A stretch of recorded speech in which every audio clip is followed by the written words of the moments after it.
So on May 20th, the ATP decided to remove the ranking points at the Wimbledon 2022 this year. They released a statement. They say that the ability of any player of any nationality to enter tournaments based on merit without discrimination should be fundamentally to our tour. The decision to ban Russian and Belarusian players from competing in the UK this summer undermines principles integrity of the ATP ranking. They say it's also inconsistent with the rankings agreement, absent a change with great reset to reluctance that we see no option to remove ATP rankings points from Wimbledon 2022. Our rules agreement exists in order to protect the rights of players as a whole. Unilateral decision. So they say that this sets a damaging precedent for the rest of the tour. Discriminating by individual tournament is simply not viable on a tour that operates in more than 30 countries. We greatly value our strong standing relationship with Wimbledon. LTA do not underestimate the difficult decision faced in responding at the UK government's guidance. However, note that this was informal guidance, not a mandate, which offered an alternative option that would have left the decision in the hands of individual players to compete as a neutral athletes through a signed declaration. So they would only strip their flags. That's what the ATP suggested. But the internal discussion with affected players later fact that they concluded that would have been more agreeable.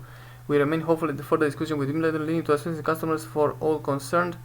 And they say that because the Wimbledon's decision came at the UK government's guidance, and it was just a informal guidance to maybe consider banning the Russian players and the Belarusian players, it wasn't a mandate.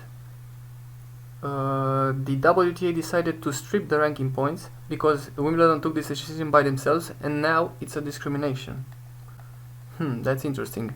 They will allow the ranking points will remain at the ATP Tour events, Queen's Lisbon and ATP Challenger Tour in UK. We have taken the decision on the basis that alternative playing opportunities are open to Russian and Belarusian players in those weeks.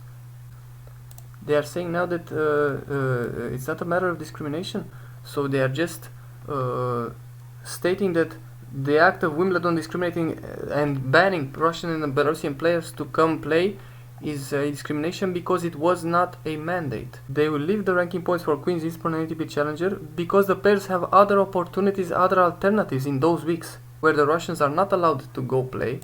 When the US mandated the banning of Djokovic to come into country, when the Australia banned every player that wants to come in their country that is not injected, the ATP considered that okay, just because the governments of those countries mandated it. But if it was a mandate from the government, then this discrimination would have been okay.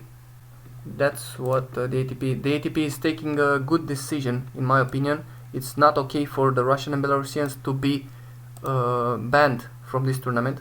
It's not okay, but also was not okay for Djokovic to be banned. And the ATP are not consistent in their line of decision. And that is really flawed. You cannot do this if you pretend to be a defender of rights and you are against discrimination. This is the hypocritical government bodies in our world today. Thanks for watching.